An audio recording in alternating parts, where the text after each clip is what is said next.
আপনাদেরকে অনেকে নববর্ষের সবাইকে শুভেচ্ছা। আপনাদের একটা প্রশ্ন আছে যে আজকে সকালবেলা আমরা এই বিজি প্রেসের সাথে একটা মিটিং করেছি। মিটিংয়ের বিষয়বস্তু কী ছিল বা আলোচ্য বিষয় কী ছিল? মূলত আমরা দুটো বিষয় নিয়ে আলোচনা করেছি।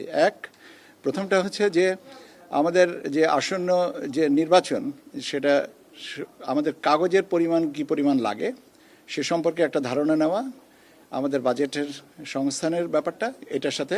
আর দ্বিতীয় জিনিসটা হচ্ছে যে আমাদের অতীত নির্বাচনের কিছু কাগজপত্র যেটা বিজি প্রেসে স্টেক করে রাখা আছে, সেগুলোনের গুণগত মান যদি নষ্ট হয়ে থেকে থাকে তাহলে সেইগুলোকে ডিসপোজালের ব্যবস্থাটা করা। তো দ্বিতীয়টার জন্য আমরা একটা কমিটি করে দিয়েছি, যে কমিটিতে তারা যাচাই বাছাই করে দেখে যে কাগজগুলোর গুণগত মান নষ্ট হয়ে গেছে সেগুলোকে আমাদের প্রসিডিউরাল আসপেক্টে ধরে ডিসপোজাল করা হবে। এবং আজকে যেটা আর প্রথমটা যেটা হচ্ছে যে কাগজের পরিমাণ কতটুকু এবং আপনার কতদিন লিড টাইম লাগতে পারে, এই হিসাবগুলোকে আমরা একটু নিজেদেরকে প্রস্তুত রাখার জন্য এই আলোচনাগুলো করেছি। লিড টাইম হিসেবে ওনাদেরকে বলেছেন যে মোটামুটিভাবে 3 মাস মতন লাগে, আর সে সাথে আরও একটু যদি ফ্লেক্সিবিলিটি থাকে তাহলে আমাদের 4 মাসের ভিতরে আমরা সম্পূর্ণ প্রকিউরমেন্টটা করতে পারেন। এইটাই হচ্ছে আমাদের আজকের বিষয়ে আলোচনা। এরপরে এইটুকুই, আর এর ব্যাপারে আপনার বাড়তি আর কোনো কিছু নাই, ছিল না আলোচনায়। জাতীয় নির্বাচনের যে ব্যালট পেপার ছাপানোর প্রক্রিয়াটা, সেই প্রক্রিয়াটা টাইম ফ্রেমটা কিরকম হবে? কাগজ পাওয়ার পরে কাগজ সংগ্রহের জন্য 3 মাস সময় লাগে। এখন জাতীয় নির্বাচন কখন হবে সেটার উপরে নির্ভর করছে, যে সেটা তো পরের সিদ্ধান্ত। এখন সেসব যেহেতু কোনো সিদ্ধান্ত আমরা জানি না, কিন্তু আমাদের তো প্রাতিষ্ঠানিক একটা প্রস্তুতি লাগবে। এখন 3 মাসটাই আমরা জানি যে 3 মাস, এখন সময় হিসেবে সেই হিসেবে ক্যালকুলেট করে বলা যাবে। এখন এই মুহূর্তে তো আমি জাতীয় নির্বাচনের, যেহেতু আমরা টাইম লাইনের কোনো ব্যাপার নেই আমরা, কিন্তু আমাদের তো প্রস্তুতিতে এটা থাকতে হবে। প্রস্তুতিতে না থাকলে তো পরবর্তীতে একটা কি বলা যাতে গ্যাপের মধ্যে পড়ে যাবো, সেই জন্যই আর কি আসছে। কোন মাসের মধ্যে সম্পন্ন করবেন প্রস্তুতি? তো আজকেই তো প্রস্তুতির একটা মিটিং হলো, এটা তো চলমান থাকবে। এটা তো বললাম তো যে একটা কমিটি আছে, সেগুলো ডিসপোজ করবে। তারপরে 3 মাসের জন্য কোয়ান্টিটি কি সাইজের কত পেপার কোথা থেকে আনবে, এগুলোর ব্যাপারে আস্তে আস্তে একটা পর একটা করা হবে। এটা আজকে আজকে আজকে আমার বিজি প্রেস রিলেটেড বিষয় নিয়ে আলোচনা করি। তাহলে বোঝা যাচ্ছে আপনার নির্বাচনের প্রস্তুতি নিয়ে কথা বলছেন, আগাচ্ছেন, কিন্তু প্রধান উপদেষ্টা যে টাইমলাইন দিয়েছেন, যেটা বলেছেন যে ডিসেম্বর অথবা জুনের মাঝামাঝি, তাহলে আপনারা কোন সময় ধরে আসলে আগাচ্ছেন আপনাদের? আমি তো বললাম যে আপনাদেরকে আমাদের আজকের আলোচনাটা ছিল যে মূলত পেপার প্রকিউরমেন্ট থেকে প্রিন্টিংয়ের সময়সীমাটা কতটুকু লাগে। ওনারা বলেছেন 3 মাস, 3 মাস থেকে 4 মাস সময় লাগে। তাহলে 3 থেকে 4 মাস। এখন আপনারা যেভাবে ব্যাকওয়ার্ড ক্যালকুলেশন করবেন আমরা সেইভাবে, এখন যে সিদ্ধান্তটা হবে নির্বাচনের তারিখ সম্পর্কে বা নির্বাচনের শিডিউল সম্পর্কে, সে অনুযায়ী আমরা তখন আর কি বলবো যে আমাদের 4 মাস আর কি বেশি সময় দিতে হবে। আমাদের ব্যাক ক্যালকুলেশনটা থাকে, যেমন আমি আপনাদেরকে এর আগেও বলেছি যে নির্বাচনে it is not a forward calculation, এটা হচ্ছে ব্যাকওয়ার্ড ক্যালকুলেশনটা আমরা করি। সেই ব্যাকওয়ার্ড ক্যালকুলেশনের জন্য আমরা বলেছি যে আমাদের 4 মাস লাগবে, এইটাই আর কি। আরেকটি বিষয় আছে, যেহেতু আপনারা নির্বাচনের প্রস্তুতিমূলক কাজগুলোই করছেন, আপনাদের থেকে কিন্তু সরকারের কাছে কিন্তু গুরুত্বপূর্ণ আইনি সংস্কারের যে প্রস্তাবনাটা পাঠানো হয়েছিল, সেগুলো তো খুব গুরুত্বপূর্ণ। সেগুলোর ব্যাপারে সেগুলোর ব্যাপার হচ্ছে যে দেখেন, প্রস্তুতিটা থেকে আমরা ভোটার তালিকা হালনাগাদের, এটাও তো নির্বাচনের একটা প্রস্তুতি। রেজিস্ট্রেশন একটা প্রস্তুতিটা তো চলমান। এটা তো একটা স্টপ গ্যাপ অ্যারেঞ্জমেন্ট না, আজকে এইটুকু করলাম আর কালকে লাগবে না, এটা না। এটা আইনি সংস্কারের কারণে করা যাচ্ছে না, আপনারা বলেছেন।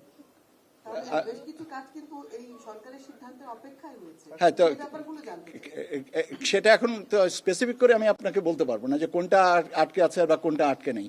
আমাদের যে চলমান যে প্রক্রিয়া যেটা আছে, আমরা আমাদের প্রস্তুতিগুলো সেভাবে নিচ্ছি এবং নিব। তার কারণ হচ্ছে যে নির্বাচনের দায়িত্বটা তো আমাদের। এখন একটা পর্যায়ে এসে নির্বাচনে যখন সিদ্ধান্ত হবে তখন যেন আমরা পিছিয়ে না পড়ি, সেই জন্যই এই প্রস্তুতিগুলো নেওয়া। এগুলো প্রস্তুতি পেপার ক্রয়ের প্রক্রিয়াটা করবে বিজি প্রেস। এখন ওরা কোথা থেকে করবে এটা ওদের ব্যাপার, ওই প্রশ্নের উত্তর তো আমি দিতে পারবো না। আমার রিকোয়ারমেন্ট হচ্ছে ওদেরকে বলা যে আমার এতটুকু। স্যার নির্বাচনী ওই যে ভাই বড় ভাই যে প্রশ্নটা করলেন, যদি এটা একটু প্রসঙ্গের বাইরে আবার প্রসঙ্গের মধ্যেই স্যার, বিজি প্রেসের এই যে ব্যালট পেপার ছাপানো এটাও তো নির্বাচনের রোডম্যাপেরই একটা অংশ। তো সেখানে রাজনৈতিক দলগুলো যে রোডম্যাপ চাচ্ছে, ইলেকশন কমিশন এটা নিয়ে কি আলোচনা? ইলেকশন কমিশনের প্রশ্নের উত্তর ইলেকশন কমিশন দেবে, আর আমি সচিবালয়ের প্রশ্নটা দেওয়ার উত্তর আমার ওইটা আমার আজকেরটা হচ্ছে যে কাগজ সংগ্রহের ব্যাপারটা ছিল। আপনি যে রোড ম্যাপটা চাচ্ছেন এটা ইলেকশন কমিশন বলবে, ইলেকশন কমিশনের কাছে জিজ্ঞেস করতে হবে। এখন মাননীয় প্রধান মানে কি বলে চিফ ইলেকশন কমিশনার অথবা তার মুখপাত্র যিনি আছেন তারা এটা বলবেন। আমাকে জিজ্ঞেস করলে তো এটা যে আমার জন্য কি খুব একটা ভালো প্রশ্ন। নির্বাচনের অংশ আমার জন্য যারা থাকতো তাহলে তো আমি বলেই দিতাম। আমি ইলেকশন কমিশনের মুখপাত্র না, আমি সচিবালয়ের মুখপাত্র, ইলেকশন কমিশনে আমি কাজ করি। আচ্ছা, এই প্রশ্নের উত্তর যদি আমার জানা থাকতো আমি আপনাদেরকে বলে দিতাম। এই প্রশ্নের উত্তর আমার কাছে নাই। বিজি প্রেস কবে থেকে কাগজ সংগ্রহ করবে? যখন তারা প্রয়োজন মনে করবে। আমরা তো আচ্ছা একটা জিনিস কেন বুঝতে পারতেছেন না, আমাদের আজকের আলোচনা ছিল যে লিড টাইম কতটুকু লাগে। লিড টাইম এটা আজকের সিলেবাসের মধ্যে নাই। এখন পর্যন্ত সিদ্ধান্ত 20 এপ্রিল। এখন পর্যন্ত সিদ্ধান্ত 20 এপ্রিল। এখন পর্যন্ত সিদ্ধান্ত। আচ্ছা, এটা তো সিদ্ধান্ত হচ্ছে যে কমিশন নেবে। কমিশনের আমি তো বলছি যে কমিশনের যে সিদ্ধান্ত যদি আমার জানা থাকতো তাহলে আমি তো বলেই দিতে পারতাম। এটা কমিশনের, ডেফিনেটলি এটাও কমিশনের উত্তর দিতে পারবে, এটা তো আমি বলতে পারবো না। আমি তো আপনাদেরকে বললাম যে আমার জানা থাকলে তো আমি বলতাম। রোড ম্যাপের কথা বলেন, আপনি রাজনৈতিক দল নিবন্ধনের সময়সীমার ব্যাপারে বলেন, এই জিনিসগুলো তো কমিশনের সিদ্ধান্ত না হলে তো আমি আপনাদেরকে নতুন করে কিছু বলতে পারবো না। কারণ আমি তো স্ব-উদ্যোগী হয়ে এমন কিছু বলতে পারি না যে জিনিসটা অপ্রাসঙ্গিক বা অনাকাঙ্ক্ষিত। বরং আমাদের কাজ অবশ্যই আছে। সকালবেলা 9টার সময় অফিসে আসতে হবে, বিকালে যে পর্যন্ত দাপ্তরিক বিভিন্ন কাজগুলো আছে। কাজ তো একটা দুটো না, কাজ তো অনেক কাজ। আপনারা দেখেন না সকাল থেকে সন্ধ্যা পর্যন্ত আমরা ব্যাপারে আপনাদের সাথে সরকারের কি আলোচনা চলছে? আমাদের সাথে আমাদের কিছু আপনাদের অনেক কাজ স্মুথলি আগাচ্ছে না, আমরা যতটুকু জানি। আমি তো কোনো অসুবিধা দেখি না, আমরা তো কাজ করছি। সংস্কার যখন হবে, যেভাবে যে সংস্কারের ব্যাপারে সবাই যেভাবে পদ্ধতি নেওয়া হবে সেভাবে আমাদের সংস্কার হলেও, এটা তো আমি সরকারের কাছে জিজ্ঞেস করি না, আমারই জিজ্ঞেস করেন কেন রে বাবা?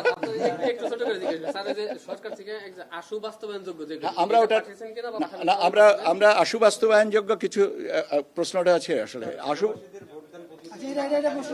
আশু বাস্তবায়নযোগ্য বিষয়গুলো নিয়ে আমাদের কাছে মতামত চাওয়া হয়েছে। আমরা we are working on it. আমরা ওটা গুছিয়ে এবং গুছিয়ে আমরা বলেছি আমরা যে 30 এপ্রিলের ভিতরে আমরা মতামত দেব। আরেকটা স্যার, এটা হচ্ছে স্যার ওই যে সীমানা পুনর্নির্ধারণে আপনারা তো স্যার আইন সংশোধনের জন্য এটা পাঠিয়েছেন, সরকার থেকে তো এটা এখনো আসে নাই। এখন স্যার আপনারা কোনো তাগাদাপত্র দিবেন কিনা তাদেরকে? আমরা অপেক্ষায় আছি। স্যার, প্রবাসীদের ভোটদান নিশ্চিতে পদ্ধতি নির্ধারণে কারিগরি টিম গঠন করার কথা ছিল, সেটা হয়েছে কিনা, না হলে কবে হবে? কারিগরি টিম গঠন করার, এটা তো অ্যাডভাইজারি টিম তো কাজ 20 তারিখের ভিতরে তাদের একটা তিনটা পদ্ধতি নিয়ে 3টা টিম কাজ করবে এবং 20 তারিখে তারা they are expected to give the presentation অথবা রিপোর্টটা দিবেন। এটা ব্রিগেডিয়ার ফজল সাহেব, উনি আমাদের মাননীয় কমিশনার, উনি হ্যান্ডেল করছেন, কাজে এটা উনি আমার থেকে ভালো বলতে পারবেন। আপনাদেরকে অনেক ধন্যবাদ। ভালো থাকেন, সুস্থ থাকেন, দোয়া করেন।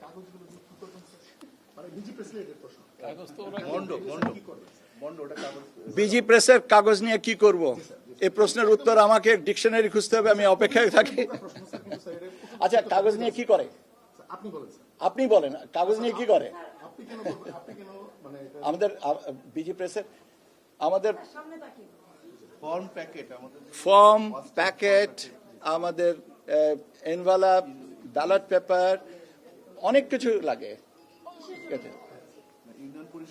আচ্ছা, নির্বাচন কমিশনের দায়িত্বটা কি? 4টা দায়িত্ব। 4টা দায়িত্বের মধ্যে সবকটার দায়িত্বের সাথে এটা সম্পর্কিত, অথবা আমরা সেই সবগুলোর সাথে কাগজের দরকার আছে। লেখাপড়ার জন্য তো কাগজ লাগবেই। অনেক ধন্যবাদ আপনাদেরকে।